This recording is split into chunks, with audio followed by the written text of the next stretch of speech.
in a day. Sometimes it's not that person that you ask because they may lie or they may not know the correct answers. I believe people change over time.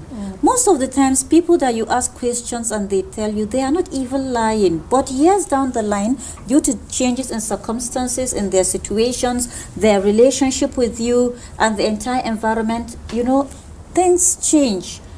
If you had asked me any of these questions 20 years ago, the answer I'll give you would be completely different to how I'm acting now. So there's no clear-cut date and time and venue. That's why sometimes you make inquiries from the background, the person's workmates, the person's neighbors, the person's friends, the person's relatives, the person's staff, the person's subordinates, the person's superiors. There's a lot of place where you gather intelligence. So you can ask questions, but it doesn't always give you an accurate answer of what your life will be. But what if you're going to ask questions and then you go and ask, maybe if he's in an office, a babe who's looking at the guy wanting to marry him and probably never really got around to open up. And then lo and behold, because you feel she's nice, you go to ask her about the man you want to marry, you're already dead on arrival. For me, I feel like this thing is very dicey. When we talk about relationship and those questions, like what the man said, the pastor said, I think as humans, as a woman, we need to understand the relationship, the marriage thing from different perspectives. A man and a woman. For us women, we are naturally equipped to multitask. For example, a woman, I can be here thinking of what I'm cooking in the house. I will be thinking of my child, thinking of my husband. Like our brain just keeps going on, and we naturally don't get tired from those things. But a man doesn't function that way. A man is, let's eat this, tomorrow sort itself. Like most men are straightforward. So you need to try and understand that about a man and this about a woman to know when to ask these questions. Example, you talked about credit cards. Let me see how much money do you have? Some men wouldn't find offense in it. Like, okay, do you have money? Yes, no. And then you'd be like, is he joking? Is he actually giving me the answer I want? You are not even understanding. When you ask and he gives you an answer, you're not even sure if you've gotten the answer you want. Is this the actual truth you want, or you want to hear what you want to hear? So it's dicey. I feel like you need to study the person or spend a lot of time with the person. Yes. I think the more time you spend with the person, the more revelation you get. Does it snow at night? Yes, of course. Does it snow at night? How does he react when he's offended? Snow at night, that's a horror. No, it's true. There's some people who can't deal with these things, but because you've never seen him sleep, you don't know where he runs, he sleepwalks, you don't really know certain things about him because you've not spent time with him, and then you go and marry, or because he has come to do the one that is everywhere on social media now, kneel down, carry ring, will you marry me? And then you say yes, and then you're in your mother's house, they're planning marriage. He's there living a doubled life. The pastor clearly stated that, is he into men? The reality is upon us now. Most men are doing this thing, and because of religion, because of society, culture, we don't want to talk about this thing, but it is happening. So you really need to spend boys' time out. They said they're hanging out with the boys. Exactly. And they're actually doing. So you need to spend time with the person. For me personally, I need to see you hang out with your boys. I need to be in that boys mix to see how you behave when you are drunk. Not really drunk per se, intoxicated, or maybe have a little alcohol in your system. I need to see the kind of things you say. Because honestly speaking, some men are very composed, very put together until there's a little liquor in the brain. And then you start seeing a direct opposite. That behavior you're seeing, are you okay with it? Because if you are there and he's doing that, imagine what will happen when you are not there. Are you okay with what you are seeing? The things that is coming out from his mouth, are you okay with it? So you have to spend time with the person. Yes, there is definitely. no two ways about it. For me, I would say that it's important for you to know the person's personality in total, not just one aspect, because at the end of the day, you're going to be settling down with him. You're going to be living with him, and you have to deal with anything that he turns out to be. If he used to be like the Prince Charming and in the house, it turns out to be the beast. What are you going to have to do? What will you do? Can you deal with it? Will you be able to survive it? So I feel it's necessary for us to know who we are dating. From that moment where we're dating, we also need to know who his friends are. What kind of places does he hang out? What does he like to do? Okay? What kind of job does he keep? And I don't think it's rude to ask about the financial status too. You have to know, does he have any debts? Before you go into the marriage, and then you have people coming to knock on your door every day, oh God, pay me my money. You owe me this, you owe me that. These are very, very important things. And there are so many other things too. Excuse me, I'll say it. You can say whatever you like about me, but I'd say that it's also important for you to know about the person's sexuality. Oh, definitely. Very, very important. So that we don't end up traveling into a black hole and we think that we are going into a marriage. You know, speaking of black hole and sexuality, you were going to say something, Haja? Yeah, but I can. Okay. wait, because it So might- I recall a story. It's not a story that was told to me. It's a wedding I attended. You know, the lady, the young man who was an usher in the church, a choir member and all that, all those, you know, I feel all right church boys, you know, and it was looking very elegant. Everybody wanted to be with him. Lo and behold, he married a young girl, and before the marriage, the girl wanted to, you know, copulate, so to speak, and he didn't want it. He said it was unbiblical. He was not religious and all that, and that he was preserving himself for the day. The girl felt, oh, I was marrying somebody that is, you know, holy, a saint, and she went in full time. After the wedding night, she expected things to happen. Nothing happened. She took it. The man was tired. The next night, she expected something to happen.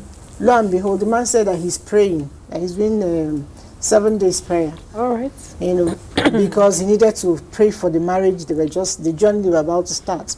This girl said, this pastor that I go marry, this one is different. There's no problem. 7 days finished, nothing was happening. She began to raise alarm. They actually did copulate eventually, but nothing happened. You know, she wasn't getting pregnant.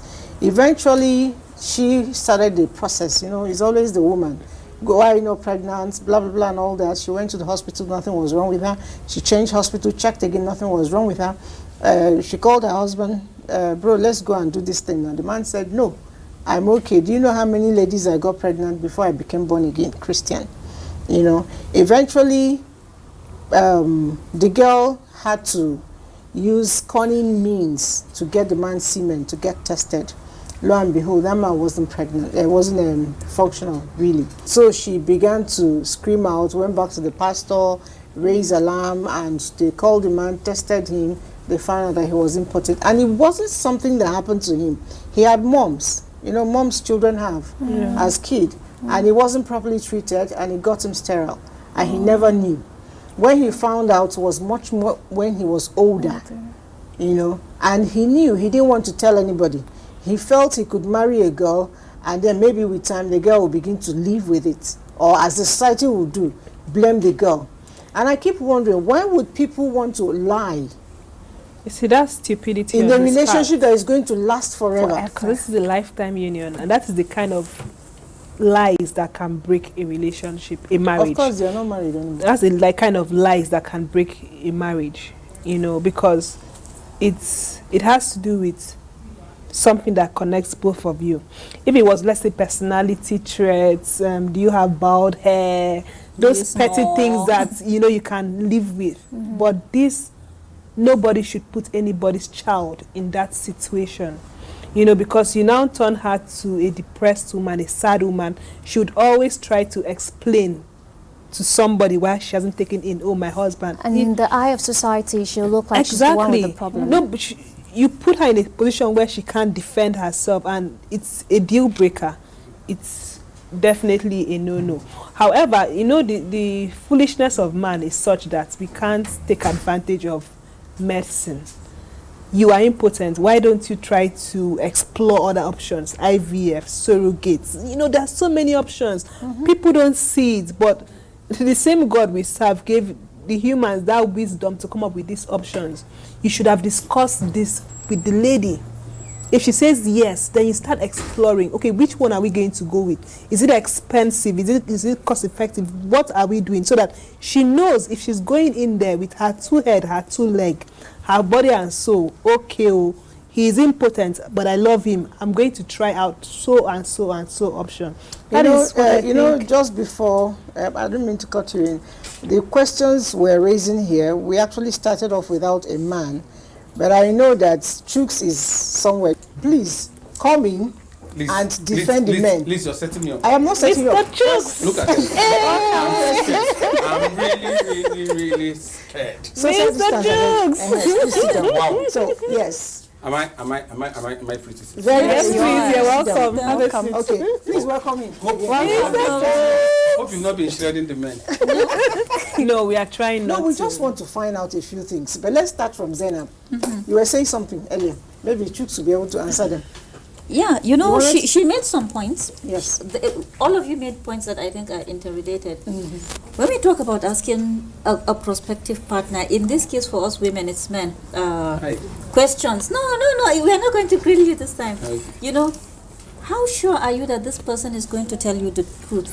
So really asking questions, how much can you glean? And it's not about even getting to know the truth. Can you handle the truth? If I ask you certain questions and you tell me the answer, I think part of the answers to me should also reflect in, can I handle your truthful answers? In the first place, am I believing your answers to be true?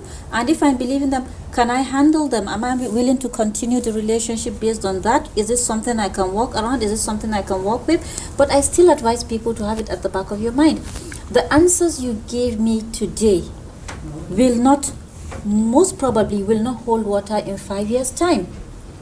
If these answers hold water in 5 years' time, I may not be receptive in 5 years' time, or I may not be receptive now, but I may be receptive in 5 years' time. It is so fluid, in issues of marriage, in issues of lifetime commitments, in issue of any relationship, in issue of things that have to do with the future. Is there really a cut and dried answer? No, Chooks, we have been talking like women. I need to know. It's not you're not on the trial table. Okay. The way you're feeling, relax. We just want to know. We just want to know from the main perspective. We women, when we are looking for husband, do we really look for a husband? They say who find it a wife. Leave that. It doesn't work in Nigeria. It doesn't work in Nigeria. Are you serious? They did not say he will find it a husband. The women are looking for. The women are looking for. The men are also looking for. I know. But traditionally, it's the man that is supposed to look for you. Traditionally, according to African tradition now. It's the man that comes to my house to say, I've seen a beautiful flower now. Yes, but these days, the ladies also motivate the men to go, come and tell my father. That's true. Well, anyway, what is this thing now, we are for doing? the men, when you're looking for that beautiful flower, what informs you to begin to think, okay, this flower is rose, is a hibiscus, is this, it's beautiful, is a lily, it's beautiful. What are those characteristics that endure it, like they'll put in the scripture, endure it, that a man is looking for in a woman? First, I always love to personalize these kind of things. First is connect. You must connect with me. And what does connect mean? yes, I was yes, wondering, yes, on which yes, level? yes. Connect. Like I'm going to personalize it.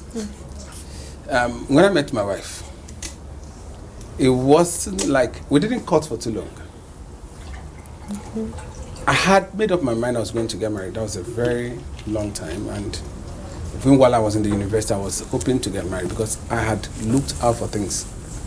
Now, a lot of things were going to be on board. And my cousin did tell me something that I picked very well. She told me then, you have to get married early. And I asked her why. She said, you look handsome, you are intelligent, you have good prospects. And if you don't get settled early, you might be confused in the future. Because when wealth starts coming, you're handsome. yes, and you know too. They don't know what is going on. and she said, when money starts coming, you will be confused because then you wouldn't know what the lady is coming out for.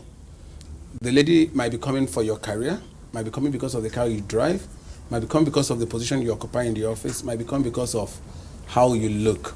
So the most important is when you are looking out for a lady, you should have made up your mind what you want. And that put me in a prepared mood. I needed to know who would marry me, not who I will marry. Reason being that I knew my strengths and my weaknesses. Domestic-wise, I'm a failure. So I needed someone that could meet that part of me. I was over-pampered, if I will use that word. So from the time I was in the school, I needed to have someone do some certain things. So my younger sister used to come to the house, to my house in school, cook for me, do all manner of those home jobs. So I needed someone that would understand that part of me. I always say that when it has to do with making money, if you tell me money is in a high tension, before you close your eyes and open it, I'll pick it and give to you. But when it has to do with those other ones, I wouldn't be able to do. So I needed someone that would be that strength in me. And God helped me. At the time I was getting married, I had nothing. So it was easy for me to pick who would be there. I didn't want pressure from home. I didn't want pressure from family. I didn't want to hear my mother is this, my father is this. I didn't want anything. I was an independent mind, and I am still an independent mind. So I didn't want anything that would come in between me, making me look on some people, because I didn't want anybody's money. Most times, most guys these days look out for what the lady has or what the parents of the ladies have. I never cared about that. For whatever reason, I knew that I was going to be able to provide for my family. But whatever gave me that confidence, I didn't know. But I had that in my subconscious mind that I was going to provide. So I was looking for someone who would be able to manage whatever I'm going to bring. So that helped me make my decision. I saw my wife the first day I saw her. The first question I asked her, are you married? She asked me, will you marry me? Ah. Oh, God. Wait. She's your friend, you can ask her. That was the first question. I'm sure if her boss is watching, because I met her with her boss. It was a competitive market, and I met her in a place. Her boss her boss still calls me my son-in-law. Because it was in front of her boss, and I said, are you married? She said, will you marry me? I said, maybe. In 3 months, we got married. Can you imagine that? But several, because I always tell guys, listen, you don't have to cut for too long. Because there are some characters you see in marriage. And by the vows of marriage, you tolerate such characters. But when you begin to see such characters in courtship, you're able to break out. Because there are lots of characters that would come based on who the lady is or who the guy is. And because both of you have made vows in your marriage, so you learn to tolerate each other. But when you have long courtship, those characters that are to come out in marriage begin to come out in courtship where there is no bound, no vow. It's easy for the lady to go. That's why you see somebody say that after 4 or 5 years. What are you doing with the man after 4 or 5 years? Are you graduating from the university? But Mr. Chicks, I have a question for you. Before you came in, we're discussing about the kind of issues, the kind of lies that can break a marriage. You're just talking about vows and characters. So in this explanation you just give now about character and vows and all that, that is a basis for divorce, right? Yes, it is a basis for divorce. In fact, it's not just an divorce, it's annulment. Yes, in the Catholic Church, in the Catholic Church, lies in that manner is a basis for divorce. And again, it could come in a different way. Yes, the guy may have seen that. He could have also had faith based on what his pastor may have told him, that when you get married, things could get better. It may not be, but I fault him where he tells the lady. He didn't tell the lady. Yeah. But in a case where the lady knows, and actually believes alongside with the guy, and in the long run, their faith didn't work as planned. Okay. Personally, I wouldn't think it should lead to that. They could find a ground to resolve it, because fine, there is a lot of things that could come up in marriage. If a lot of complications, I'll say, at that point in time, you'll be asking, what would the sister be doing? And in the area of procreation, how would they have children and all that? I advise the both of them, if this were to be a real reality, or if it's a real life story, I would advise the both of them, if their love is still intact, they could find a way to solve that problem. Where the love is not intact, most times I am not an advocate for divorce, but I'm always an advocate for happiness.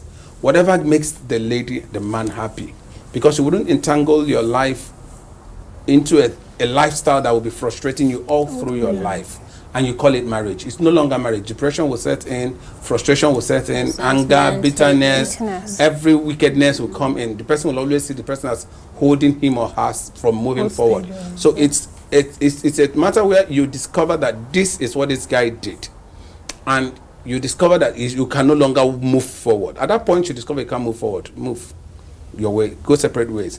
But if you think you both can move forward, then you can work out your marriage. Okay, another question I want to ask you is domestic violence. Why I'm asking this question is because I haven't had any personal experience, anybody that said, oh, I've been beaten at home, but I have read on social media where, you know, a lady comes and reports about domestic violence, excuse me, and people have different opinions. Oh, is your husband, stay, take it, oh, pack your things, go away. Is there domestic violence? Is there a degree to the one that will make you pack your things and go? Is there a degree to the one that will make you stay? What level? I've had people come to me with this kind of situation in real life, and I always tell the lady, if you sense any threat to your life, leave. Only those who are alive talk about marriage. Yeah. There's no marriage for the dead. If we go back to what you asked him earlier and what he said, I think most of these things are interconnected. When you talked about vows and commitment, I think basically that is what marriage is about. You know, I'm still going back to that, what we said, asking questions before marriage and finding out things. This lady you told us about who married the guy who was sterile could have asked all the questions in the world, but he intended to hide that. It did not come to light till it was too late, you know. So the basic thing I think people should think about when getting married is, how committed are you to the idea of getting married? And then how committed is that partner of yours to the idea of getting married? I think that is why our ancestors, our grandparents had it well. Most of people in my side of the country, our grandmothers will keep telling us, me, I never saw my husband till the day after I married him. And they lived for 40 years because they were marrying for the sake of marriage only. The minute you get married, you know it has been drummed into your ears. This is a spiritual institution. It has got rules that have been laid down by scriptures, whichever one you follow, and you follow it to the letter. If we go back to the three major Abrahamic religions, Christianity, Judaism, and Islam, they almost say identical things where marriages are concerned, and they do not lead us astray. You know, when you talked about meeting your wife, I love those kind of meetings. Are you married? Will you marry me? Yes, I can. You know, when I sense that person, that is what they want. They are looking for marriage for the sake of marriage. The soul, the true spirit, not wedding. Not people that are ready to fight over colors of the day. Not people that are ready to walk out because the caterer said on that particular day, that particular menu you want will not be available. They're ready to actually collapse the entire thing, you know. Those are people that are out for weddings. Those are not the people that you go for. But in your own kind of situation, I think we should, that is what we should be discussing, the essence of marriage itself. So if you are out to marry for the sake of the true marriage, and you get a partner, and God always guides you, if that is what you have in mind, you know, whatever we do, we should not detach ourselves from the spiritual assistance that we have. Many people have forgotten that part. Everything we do in life, there's a spiritual guidance and connection to it. So if you open your heart to the Lord, He will guide your steps towards that person who has exactly, if it's a Ephizi you are looking for, He will take you to an Ephizi spouse, and you will have an Ephizi marriage and live an Ephizi life. You know? When I was in school, I used to desire that I'll marry a doctor and one that does not live in Nigeria, or maybe he'd come to Nigeria and then you'll have to travel all over the world. And of course, I met him. But, you know... Ephizi marriage.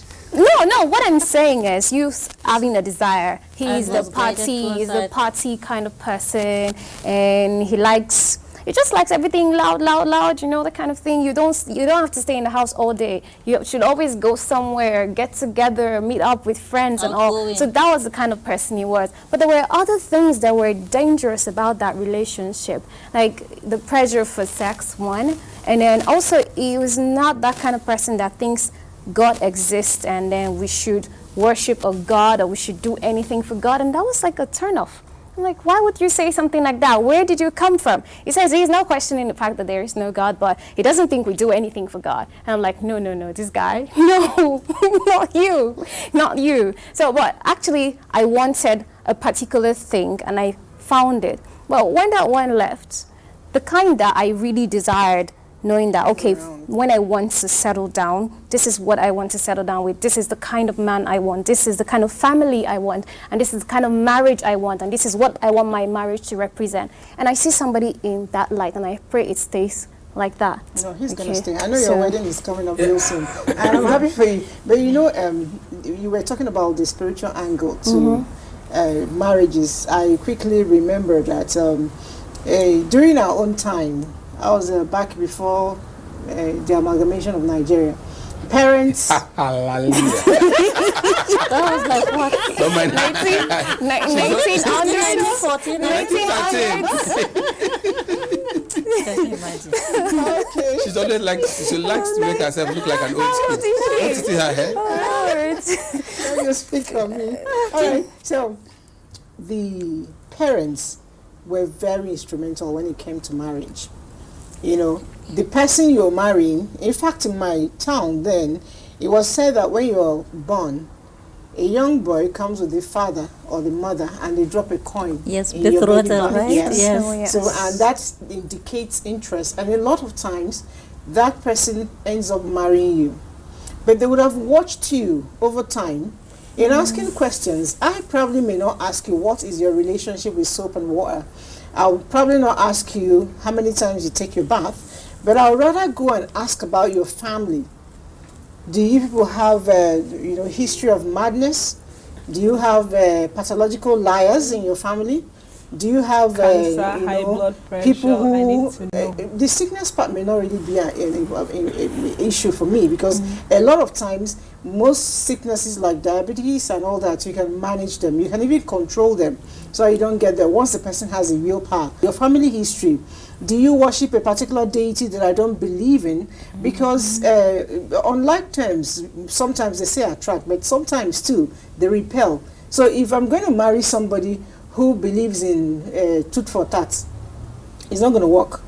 If I marry somebody whose family believe, okay, if you slap me once, we'll slap 20 times, it's not going to work. So if the mother and the father of the man you're marrying, it's have that forgiving spirit, has that transparency, is truthful, it's easier. I'll tell you a story. I recall when I was getting married, I went to see my mother-in-law for the first time. I wore very horrible things, very horrible clothes. And first time in her house, she expected me to go to the kitchen, help out, blah, blah. Well, it didn't even occur to me. It's your house. What the hell am I doing What in am your I kitchen? doing? What am I doing? So I sat in the parlor, I crossed my legs, she brought food, we ate. I pushed the plate one side, she carried her plate. Is it my business? And, so she started crying, that they were going to bring her one psychedelic woman that will not do anything. Eventually, she ran into somebody who knew my family very well. The woman said, is it the same child born of this man and this woman? He said, yes. He said, go and sit down. If it is this woman and this man that gave birth to this girl, she's pulling your legs. And I'm proud to say that up till date, I remain one of my favorite daughters-in-law. What Zainab said is on point. What you said is on point. Now, most times the young people now, forget I'm still young, but people who want to marry these days don't look at all of this. Most people, the vibes of the whatever thing of social media has destroyed a lot of foundations. Forget what we had in our time. During our time, the social media wasn't there to mislead a lot. Many are misled today by that. And again, I'll say this. connections. I don't want to look as if I'm attacking the church. Some people lifestyle in church has also become a deceitful act to some people. What do I mean by that? You see some brothers who come to church and give a life of a brother in the church. Hypocritical lifestyle. Because that is what the church needs to see in you. And the sister gets carried away by he's a prayerful brother, he's always in church, he comes for midweek program, and she gets married to a brother in church without actually knowing who the brother in church is outside the church. You understand? So, and you see the connect of the wealthy connecting to the wealthy. The son of a nobody can marry the daughter of a somebody. Those are the problems of today. But in the real sense of it, the spiritual will always guide you right. I'll tell you this. I made preparation of my marriage before I met my wife. And I prayed. And my wife was like, she was always telling me then, you know her very well. She was like, tell me, go and sit down, you're a small boy, go and look for people to deceive. Because our age difference is 1. So you know that the women are always like bigger. So she was, go and sit down, you're a small boy. And even when my mother-in-law, she told me this, that when she saw me, she was like, where is this small boy coming from to come and deceive my daughter? Nobody believed it, but there was that spiritual thing in me. Because there was someone I almost got married to, but eventually we didn't get married. And when I met my wife, I was so strong she was the one. And everything that was to push against it, because I had that strength, I needed to get that thing I wanted. My wife had a spouse who was someone, she had someone who was also wishing to marry her, who was always, who had almost everything, a man. A beautiful lawyer in Port Harcourt, doing so well with cars, planning a lot of honeymoon abroad and all this. And the only prayer I made was, Lord, this is David and Goliath. This man is Goliath and David. Lord, fight my battle. That was the only prayer. And how she untangled from that relationship. Till today, she said she didn't know what happened, but she knew that everything I said, she was just saying yes and was following me. The spiritual plays a lot of role in marriage. Well, for me, apart from the spiritual, I'm particular about I know we've talked about background. But my number one foundation when it comes to background is love. Were you raised with love? Growing up, my parents, they got this whole marriage, you just meet, you marry, and then you start having kids. So they did not really understand love. Individually, I think they do, because I know my parents love us. But together, it's hard. So it's more like, okay, oh, Robin, okay, later. Bye-bye, this one. It was a very nonchalant upbringing, you know. And me, I am one person. Were you expecting your parents to be hugging and kissing in front of you? Public display of affection. No. Not really. That's the but traditional way. when it comes to decision making, when it comes to commitment to raising us, when it comes to school runs, when it comes to even things like eating together. eating together. I really, really want those things. So for me, when I meet a guy, I'm not even interested in you. I'm interested in your family. How do you relate with your siblings? How do you relate with your parents? Do you call and say, I love you at the end of the call? I mean, that thing for me gets me. That's the social media. No, it's not. It's not. Okay. I'm sorry. That's the social media. No, I respect. This is way before social media became a thing. Okay, it's media only. Wanted. It's just media. Seriously. No, listen. It's you know, it's like it's a part of me that I was lacking, and it's something that I want.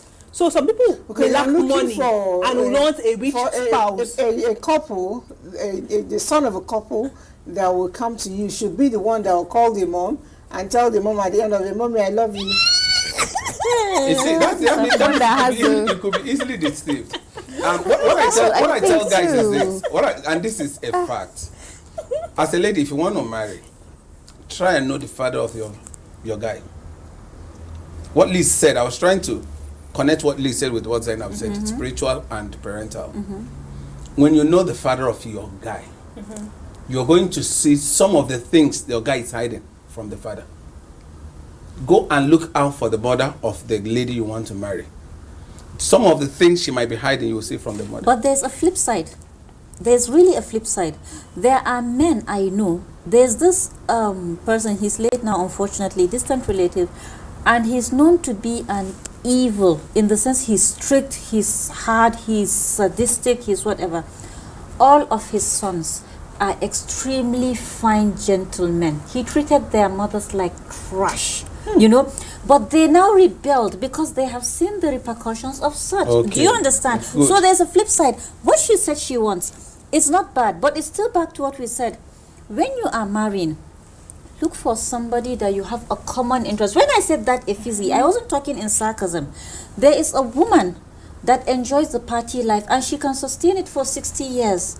She should look for somebody that can complement that lifestyle. He may either be a party person like her, or he may be a quiet homebody that will run the house and the children when she's when she's do you understand? So what you said, you are right. You know, what still another Hausa proverb. They said, every bird makes the sound that his parents make. You cannot get an eagle making the sound of a chicken. So that is where you're coming from. But there are some that grow up, yes, and they actively rebel. Especially for negative the, things. There are things I probably don't like my parents did, and I saw it and got irritated. But growing up, because I didn't like it, it's like when we were in secondary school, as a younger student, the seniors were always beating us, you know, and I didn't like any of it. When I became a senior student, became a prefect, I took one resolution. I wasn't going to cane anybody, and I never touched cane until I left school. So there are things people would do. I flogged. I didn't. No, what I boys. didn't like about my parents is anything anybody comes to report about us at home, You we will keep saying it's not. We didn't do it. They'll just backhand us. It's a lie. So unfortunately, I wish I didn't react to that. There's nothing you'll tell me my child did that I'll accept. But maybe in front of you, I'll be like, these children, they don't hear what. But what my child comes and tells me is what I'll accept. Because I grew up almost my entire life being punished for things I've not done because somebody said I did. Do you understand? So you may have flogged. What I took out from my parents, my dad used to flog. For every little thing, my dad would flog. Don't tell me you flog your children. I don't. Oh, okay. That's the other side of me. I don't flog. I would rather I would rather use your game to punish you, use my incentive, because I read about it that you could actually get the best of a child without raising a cane on the child. And there are times we got used to the flogging. The man will know we will do everything, because one of the crimes we used to commit then, you know, where we grew up, you must then go to swim at the waterside. And they will tell you, don't go to swim at the waterside. These days, children swim at the swimming pool. We never had the privilege of going to the swimming pool. Yeah, go to the waterside. She knows that place, and when you come back, your eyes are red, and they gave you. Yes. No, if it's red, you know what to do. You just do like this. You see, we know where we grew up. Then your eyes will become white. Then there are some leaves. There are some leaves. They told us there are leaves. They will tell us. We'll tie those leaves.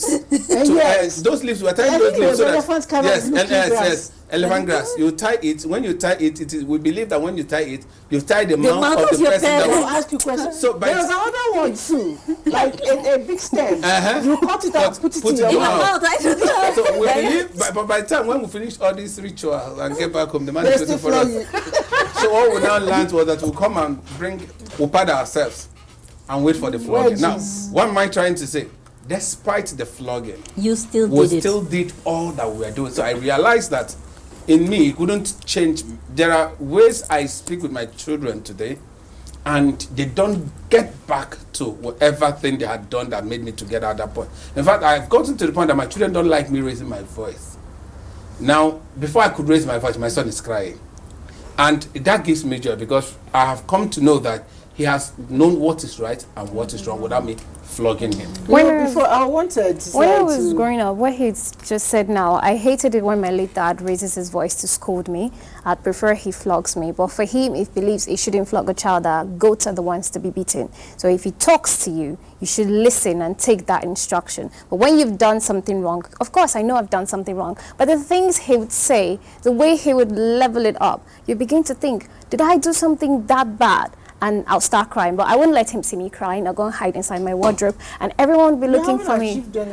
Everyone would be looking for me, and they'll say, where is she, where is she? It was one day my sister caught me, because this was my own form of penance. I think about it deeply. Although I do not do that thing that made him angry with me, but the day she found out that I used to enter the wardrobe, hide there to cry, she went to tell my father. And from that day, it reduced the way he would raise his voice. But that doesn't mean that he would not scold you when you did something wrong. So for me, that form of discipline was okay. The other one was the naughty chair. You've done something wrong, he knows there's a particular minute in the house where maybe you're supposed to have yogurts and cakes or something like that, apart from lunch. And that was when you're making a hell of a noise in the house, and he'll say, Titilayo. When he calls me Titilayo, I know I've done something wrong. Usually he'll call me Tai Tai. Oh, Tai Tai. Yes. Okay. So if he calls you Titilayo, come and sit down there. And that's when he's maybe reading a book or he's studying or something. And you sit down there and you're like, oh God, why can't he just let me go now? No, everybody will have enjoyed whatever they had to enjoy. And you're there. Then later you give you a strict warning, and then you say, get away from here.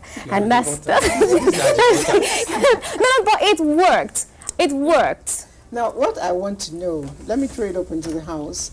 There are a lot of times ladies, sometimes even men, but mostly ladies, they know a particular guy is bad, and they still go into the, forever relationship, marriage. Speaking with example, a man is a swindler, he's a Yahoo person or Yahoo plus whatever. It's a no. And you go in hoping to change that man. How does that work? Are you good? I don't know where they got that mentality that you can change a man. When that man was growing up, when he was a child, what was the kind of discipline that was instilled in him? Okay, that is what is going to get to that trajectory point where he becomes a man, he could live with what he has been taught. But if he got to a point where in society he got influenced by the negative attitude, misconduct, and moral decadence, I'm sorry, it's hard to change, except God could change the person, sort of, but you as a woman, you're only putting yourself into that black hole I mentioned the other time. Really, you can't change that kind of thing. And for women who still going ahead to marry that person, I do not think it's love. I think it's just because of what they think they will enjoy from being in that relationship. Well, it's emotional neediness, I think. Those women are so desperate to be relevant in somebody's life. When people do... Emotional greediness. No, neediness. They are so needy, They want to see... Maybe they are not fulfilled emotionally in their own families. Maybe their parents, or they have not been made to feel important or significant. They now look at these men as charity cases, as pet projects. Okay, maybe I can change this man and then I've achieved something in life. But as everybody knows, you can't change people. And some of these men are deceptive. There's a very good friend of mine. She was a junior of mine in secondary school. And she was dating this guy, a non-alcoholic. And in my religion, you are not even allowed to sip alcohol. And I said to her, what are you doing with this man who is obviously sinning by our laws?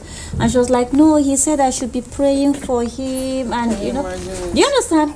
And I could see she was emotionally needy. She wanted to be the one that has changed this person. She wanted to be that he asked for her help.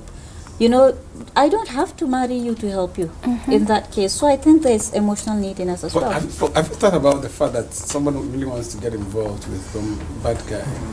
Some people just have want to get involved with the bad guy. For what? It's a turn on for a lot of people. Of course. The school I went to, I know about a particular lady. She must not go out with you if you're not a hard guy. What's she doing with you? She wanted to be identified with the bad guy. She still wanted to be validated in society that this girl can only handle hard guys. There is still some emotional starvation on her part.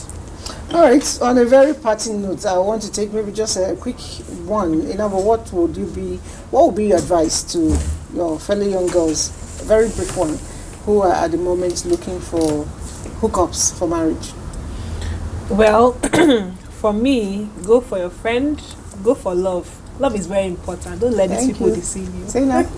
Marry for exactly the right reasons, for what marriage was created for. Okay, Titilayo.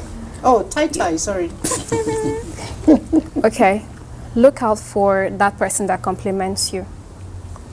All right. Well, I say look for the person that will complete you. For me, I looked for the person that will complete me. I needed someone to complete me. I knew the area I was lacking. I knew that if I had all the things in this world and I had nobody to cater for me, despite the fact that I'm a grown man, I still need a mother, a wife that will treat me like a baby. That's all I looked out for, and I got one. All right. On that note, we say bye-bye. I'm sure you're looking to hear You didn't tell us your final own. thoughts. Well, that's why I'm the anchor.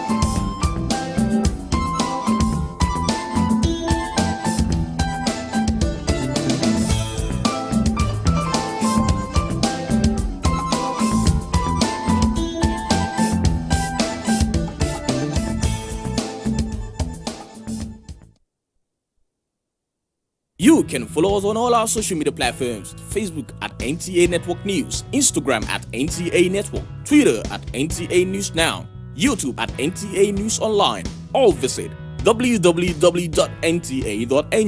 For live streaming, visit www.nta.ng/live. Now, you can stay updated on the go, be it on your TV, iPhone, laptop, or iPad, or download the NTA mobile application from your Play Store or App Store. NTA, you can beat the rich. For now, the best and most efficient way to avoid getting infected is through regular hygienic and sanitary practices, as well as social distancing. As individuals, we remain the greatest weapon to fight this pandemic.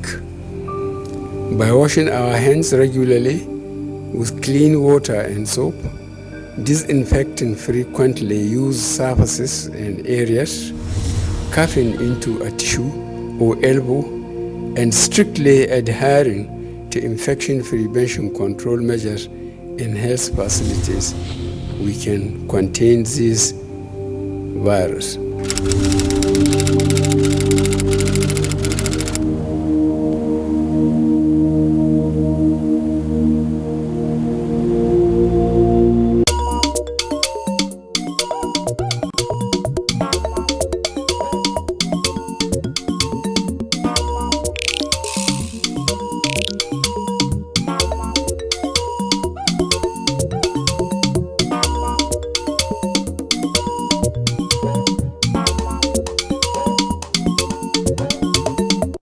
This is NTA International. I am Elizabeth Abali. I am here to talk about facts. There is so much misinformation and distortion out there, especially on the social media. All it takes is just a click and the fake news goes viral. However, here in NTA, we deal with facts. My job is to go out there and comb for factual news and information, just the way it is, all in the interest of the nation. I'm Najaa Tutijani. Here on the NTA, we present only the facts, verified. Beware of fake news, don't be a victim. Stay tuned to the NTA. Especially at this time of the coronavirus pandemic. My name is Nnamdi Ojipo. 24 hours.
from dusk to dawn, 24 hours a day.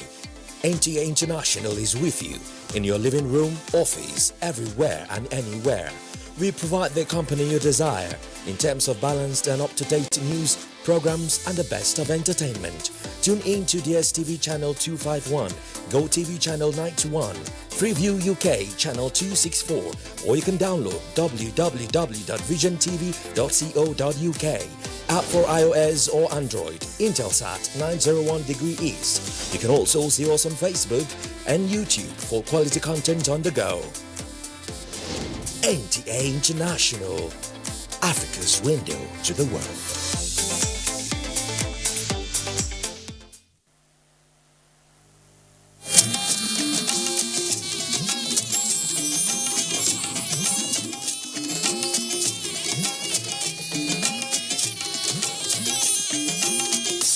This is the network service of the NTA.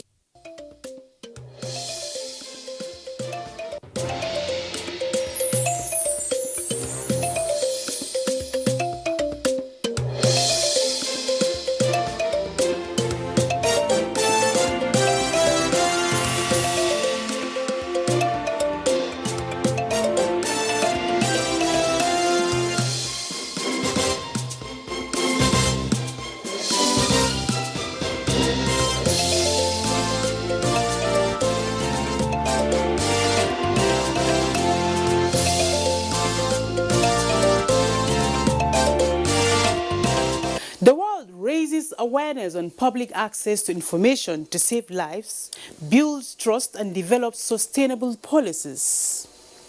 Efforts to promote potentials of tourism to create job opportunities as the world marks World Tourism Day. Safeguarding the lives of health practitioners in the face of coronavirus pandemic. Plus, a community in the Federal Capital Territory seeks government's presence. Many thanks for joining us on this week's edition of The Correspondents. It promises to be engaging and entertaining. I am Tessie Omiri. Welcome on board. Let's begin with the tourism sector. The 2020 edition of the World Tourism Day celebrates the role of tourism in providing opportunities beyond big cities, as well as preservation of cultural heritage. Correspondent Oinaya Kalu Oka examines the significance of the day and its impact on rural communities in Nigeria. Nigeria is made up of more than 250 ethnic groups with hundreds of villages. Each village is blessed with abundant, unique natural and cultural heritage. For many rural communities, tourism means opportunities, and it gives rural communities the ability to protect and promote their culture and heritage. Actually, key plan is to work at the rural areas. That is the areas that the people need most to understand about culture, to understand about their tradition, about their identity, and that is one of the major problems actually that is affecting our communities now. All these issues of insurgency and all this sort of thing is just people don't know their identity, they don't understand their culture and so on. Wow, what a lovely place. Rigachiku is a place to be. This is where the Abuja Children's Park and Zoo is located. And just behind me is the Aso Rock and so many other tourist attractions. We come here often to just watch people play football, come here to play some other sports. And then if you go deeper, it's the zoo. We go there to see various animals. For many rural dwellers, this place has provided jobs and economic empowerment. I like this place because it's helping me by giving me some money. I feel happiness and joy. As countries look to tourism to drive recovery with the impact of COVID-19, focusing on projecting the rural areas, experts say will assist in opening it up. This is a chance or an opportunity for us to develop the rural areas. We try as much as possible to create infrastructure, bring security, because security is paramount for any tourism to flourish. There is need for that community policing that we are talking about, so that tourists, both local and international tourists, when they come, they will be protected. Say, for example, if they are developing some sites, say one of the rural areas, those sites of tourism attraction requires people to now develop and construct that. It requires people to actually move and go and see that place. Because people need to go and see that place or use their facilities, then things will happen. They have to construct roads that leads to that. That to ensure that electrification is done to that particular area. That to ensure security of that particular area. So really, tourism, rural development, therefore, bring tourism within the community as opposed to people coming in, everybody just migrating to the cities. Federal government says it is prepared to position tourism as topmost priority by promoting the important role it plays in the social, cultural, and economic development of the country. I know that the president has finally taken a look at tourism and decided that tourism is a priority sector in this country. I know that the Honorable Minister for Finance and the Director General of the Budget have taken a look at tourism and decided that come 2021, tourism is going to get better access to funding. Now, our focus is domestic, our focus is digital, and our focus is both collaboration in terms of development of human capital and infrastructure. I think if we put those 5 or 6 things on the table together, I think the industry stands a huge chance in comparison to the past in taking a quantum leap forward in terms of where we are, what we are. In the rural areas, there are so much prospects, especially now, one of the, thriving, institutions or understanding to create this kind of awareness is this issue of eco-museum. Eco-museum is a very important, institution which we want to tap at. And eco-museum, the concept of eco-museum is actually to involve the rural communities. When you go as a tourist, you visit, you see things in situ. That means things in their actual places, positions where they are used. The communities, the farming system, the cooking utensils, even some other cultural displays, festivals, and so on. It's in situ. So when you go as a tourist, you see this and you understand the community as a whole. This year's celebration with the theme Tourism and Rural Development, many say, apart from underscoring the important role tourism plays in preserving and promoting cultural heritage, it will also help in curbing urban migration. I quite agree with you, Oinaya. Tourism gives communities, the ability to protect and promote their natural surroundings, as well as their cultural heritage. Many thanks. And still talking about another important day in history. 7th November 2015, the United Nations Educational, Scientific and Cultural Organization, UNESCO, declared 28th day of every September each year as International Day for Universal Access to Information to highlight the importance of guaranteeing access to information. Correspondent Anthony Forson examines the essence of the day. Universal access to information means that everyone has a right to seek, receive and impart information. Access to information is more and more recognized as a prerequisite for sustainable development and for claiming human rights. And as this has been brought to the front burner, what does it translate to? The UN General Assembly proclaimed the freedom of access to information as a potent instrument to embolden democracy and the rule of law. What it means, importantly, is information, developmental information for the people, to understand exactly what the government is doing to better their lives. Information that will give them better appreciation of their leadership. Information that will build unity, love, and direction of national development. Because journalists try to unearth what is hidden. So most people are not always willing to provide access to information. Has this any impact on governance and democracy?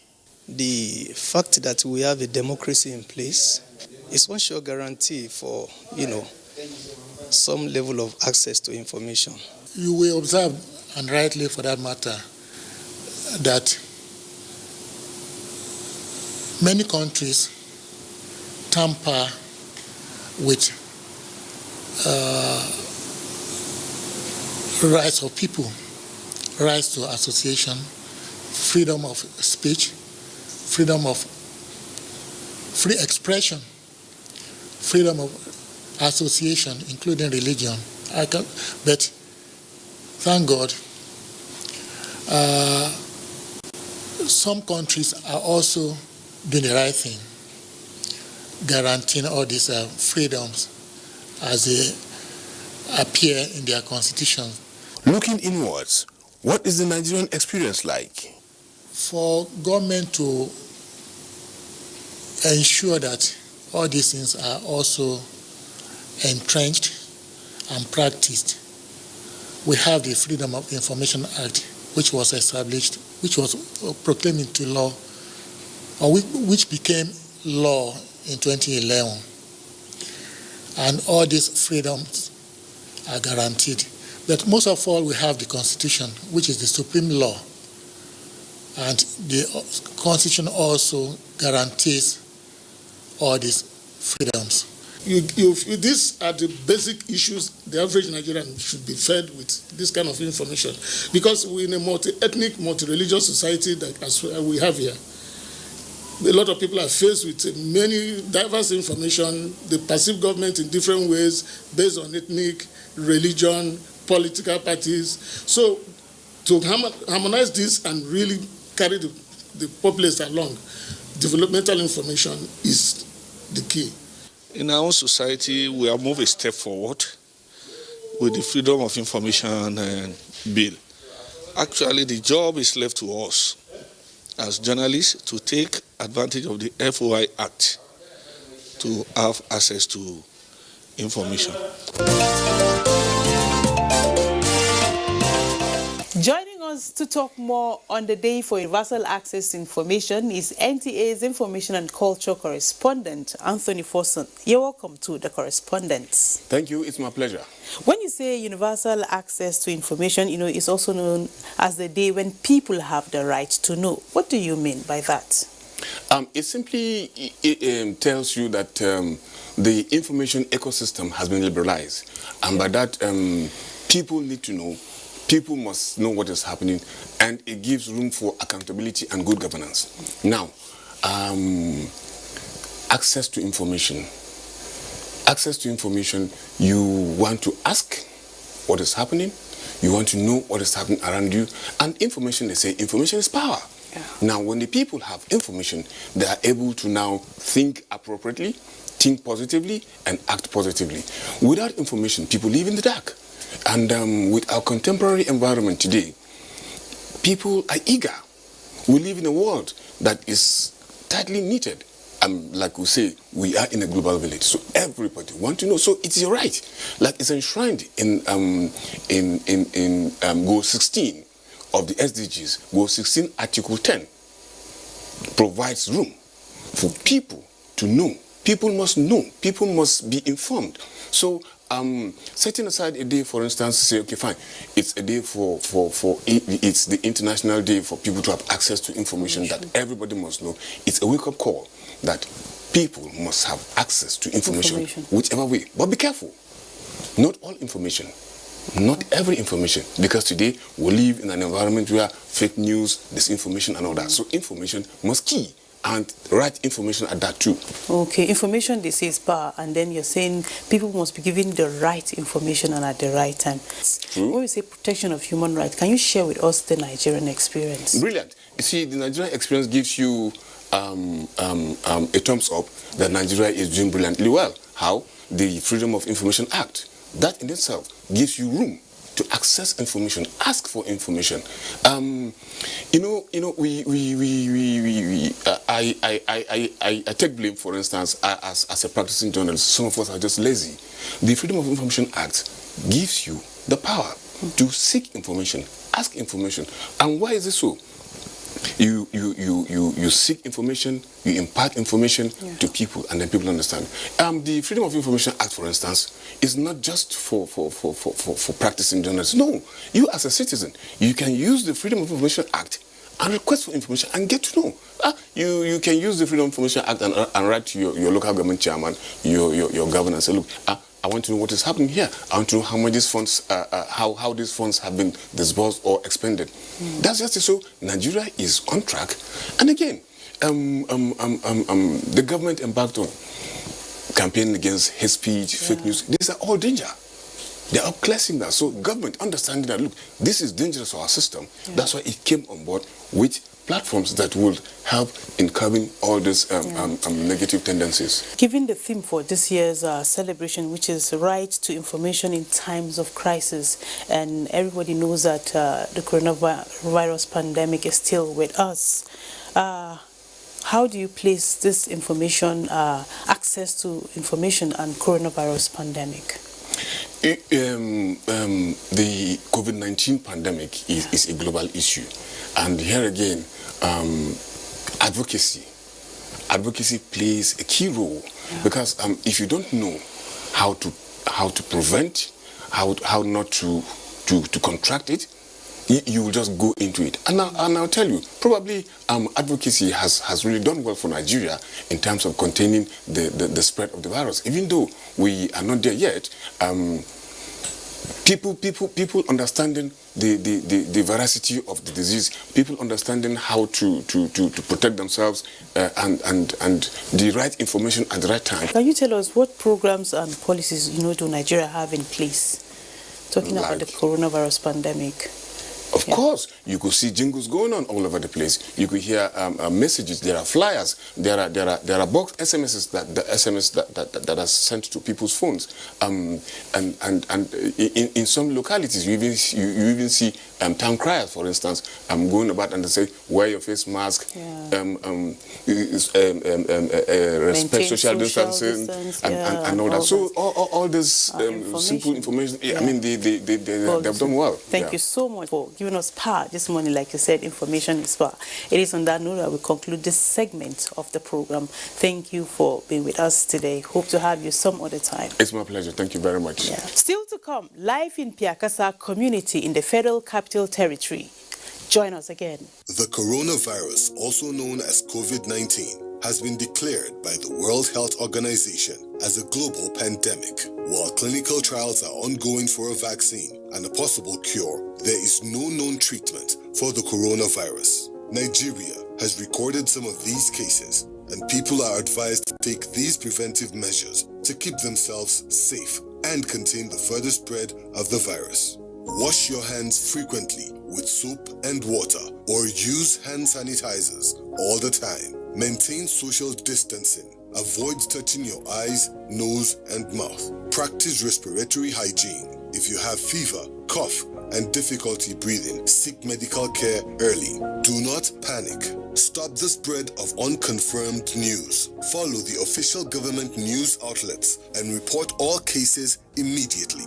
This message is brought to you by the Nigerian Television Authority, NTA, Africa's largest television network. Welcome back to The Correspondents. Let's talk about health. The importance of prioritizing and addressing patient safety by all stakeholders have become pertinent, especially in the face of the present pandemic. Health practitioners in Akwa Ibom State assert that to achieve optimum patient protection, health workers' safety should be made a priority. Correspondent Ifoma Aikoji has the details. Being a patient almost always entails physical pain, uncertainty, and sometimes a loss of control. Patients visit healthcare facilities, most times expecting the health workers to soothe their pains and clear their doubts. But in seeking healthcare, reports show that thousands of patients across the world suffer avoidable harm, while some others are put at risk of both physical and emotional injury. So many patients that are coming in, and the swift attention sometimes is not always there. You know someone, and the person will now tend to cause the doctors or the other health workers to attend to you swiftly. But the people that don't know anybody in that hospital or any health establishments tend to wait a longer period. Recognizing patient safety as a global health priority, the World Health Organization has launched out to increase public awareness and spur global solidarity and action to promote patient safety. Some health workers say it is an obvious call to duty. It's a health code, in our Hippocratic oath to maintain patient confidentiality. So it's very important that while discussing and talking with the patient, that all that he divulges concerning himself or any other matter is kept privately, and give them the utmost medical assistance that is necessary. Personally, I look forward to the day when health workers will place patients first before every other thing. Here and there, every time you hear of strike coming up and this coming up, and the truth is, it can actually be avoided, right? If we can put the patient first, and if we can understand that if we go on strike or if things happen like this, the people that pay the price are the patients. And in spite of the fact that we are health workers, we one day can become patients. And what happens when the person that you need to attend to you is not available? We go extra mile to protect them. Sometimes they will complain that they don't have money for drugs, and we are like, get money from our pocket to assist them. So we can go that way to see that they are being protected. Patient protection is a two-way thing. I protect the patient and I also protect myself. We have so many measures, like this period of pandemic. As soon as you finish attending to the patient, you have to wash your hands, sanitize your hands, and also sanitize the patient. And whatever equipment we are using in the hospitals to attend to the patient, we make sure it is properly sanitized. And then we encourage our patients on the use of face masks. However, with the current realities of the risk health practitioners face, particularly healthcare-associated infections and other hazards, the need to speak out for their welfare and safety as a prerequisite to patient safety has been brought to the fore. If attention is given to the health workers, probably they will put in their best. But if their incentive and all those things are not given to them, they wouldn't give their best. I'm just thinking. In the case of this whole pandemic and all that, we come out every day, we don't know who you are meeting, you don't know who you are seeing.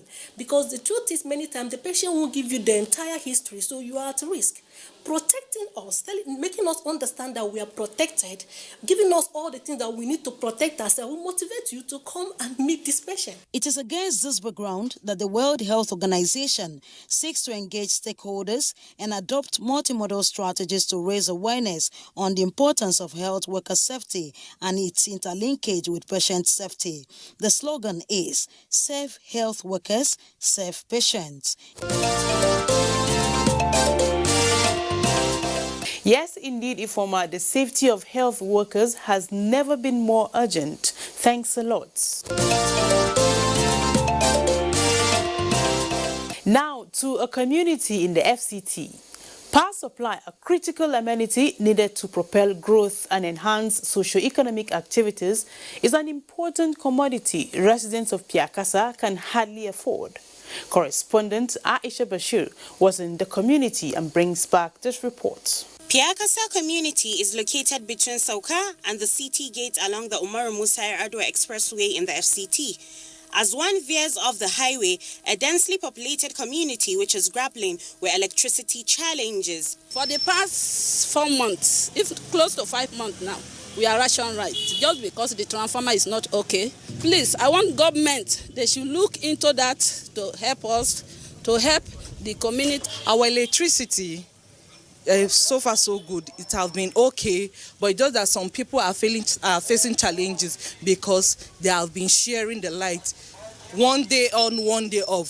So we're pleading for a new transformer for the people of Piakasa. I've been in this Piakasa for 2 good years now, and it has been peaceful. But the problem here is electricity bills. The bills are just too much. I'm not an indigenous of this town, but I've been living here for 12 years. Piakasa is a peaceful town, but the only issues we're having is the lights. It's not that regular, so I just hope the government to be able to help us do something about the electricity. That's the only issues we're having. Piakasa is very peaceful, the roads are good, and everything is fine here. Piakasa is one of the communities in Waru district in Abuja Municipal Area Council of the FCT. With a large population, Piakasa residents are predominantly from the Bagi tribe, mostly farmers and traders. My name is Chigozen Namane Francis. So I live in Piakasa and I do business here. I've been here for more than 6 years. So I can say that this place is a very good place. Since I've been here, there's no issue of armed robbery or any terrorism. So business moves here. Most of us are employed people here. The people that has jobs are not many. And most of our youth are farmers. The newly appointed chief of the community, called Dekachi Josiah Bako, oversees the affairs of the community. Piakasa is the village that God has blessed him through our ancestry. The greatest challenges I have, the best school in this Piakasa, the first best school in this Piakasa, Science Secondary School. People from nowhere, they are bringing their children to this school because this Piakasa, it was the best school. The school are no more here. They have took it here to Maitama. I want my science secondary to come back to its normal portion. Government Secondary School Piakasa, which produced influential Nigerians in the past, is also on the bucket list of the community, which is soliciting government's intervention for a relocation back to Piakasa from Maitama.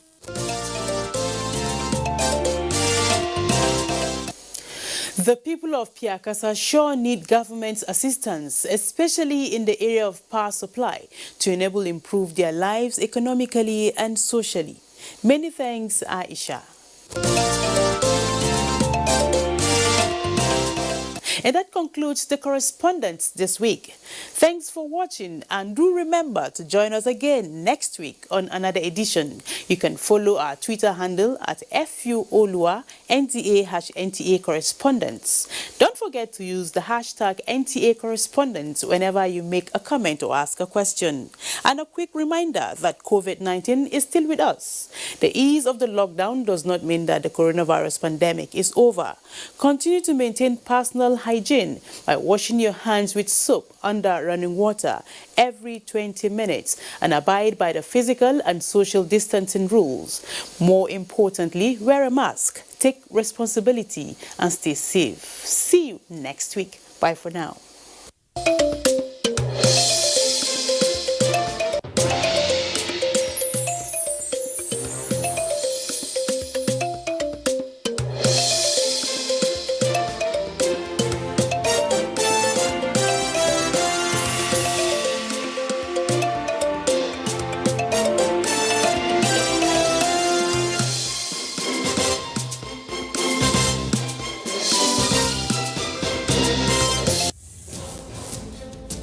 From dusk to dawn, 24 hours a day.